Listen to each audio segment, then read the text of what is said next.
Have you ever been in your car scanning through radio stations and just wondered how that song got to you, like right now?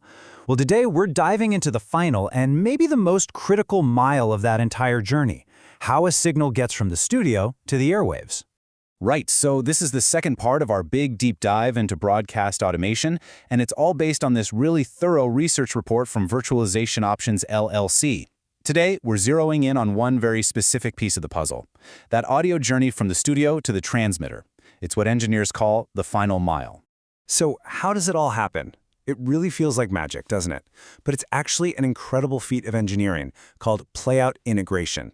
You can think of it as the last crucial link in the chain that connects the heart of the station to its voice. So here's how we're going to break it down. First, we'll define that final mile. Then we'll look at the two main ways a signal can travel, the old school direct path versus the new school internet path. We're going to get into the biggest challenge they both face, latency, and of course, how each system keeps from going silent. And finally, we'll talk about the big trade-off, control versus flexibility. Okay, so what is playout integration, really?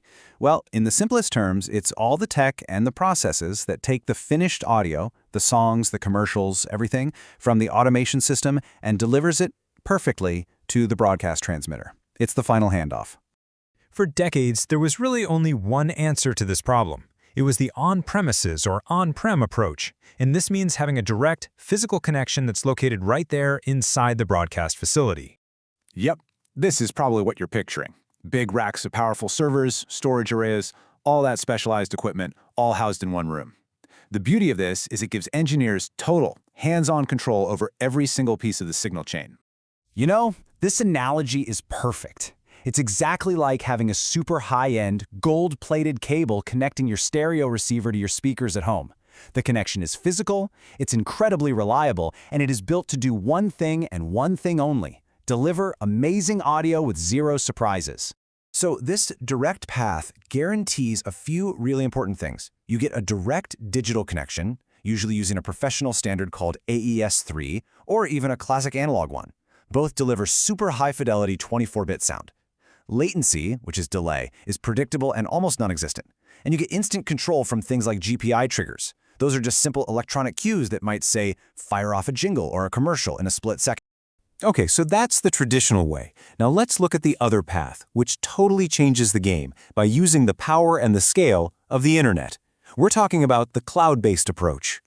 Now, with this model, the station's automation software isn't running on a server down the hall anymore. No, it's running on virtual machines in these massive data centers managed by companies like Amazon Web Services or Microsoft Azure. Suddenly, the audio's journey includes a trip across the public internet. And right here, this is the fundamental fork in the road. On one side, you've got the self-contained local system built on hardware you physically own and control, and on the other, you have a flexible, spread-out system running on remote servers, which is completely dependent on having a solid internet connection. So that brings us to the biggest technical challenge for cloud broadcasting, and it's a word we've all gotten way too familiar with in the age of Zoom calls: latency. Now, in broadcasting, this isn't just a minor annoyance. It is a critical operational factor. That delay can totally disrupt the precise split-second timing that live radio has depended on for, well, 100 years. Now get this, for on-premises systems, the numbers are just incredible. The latency is typically less than 10 milliseconds.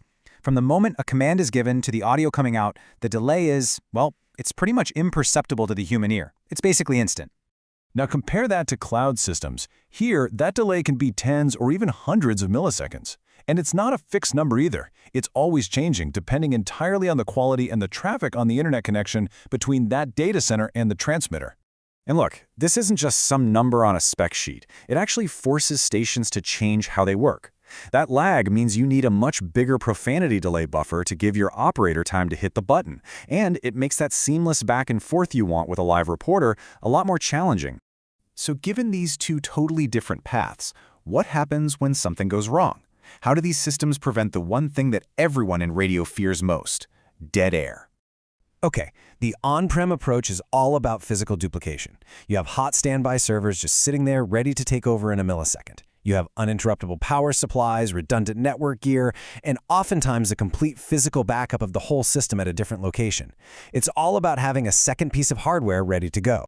The cloud approach? Totally different ballgame. It relies on the immense scale of the cloud provider. So instead of a duplicate server in the next rack, your backup might be in a different data center hundreds of miles away. The failover is often automatic, managed by the provider, using this vast global network to make sure the system is always available somewhere on the planet.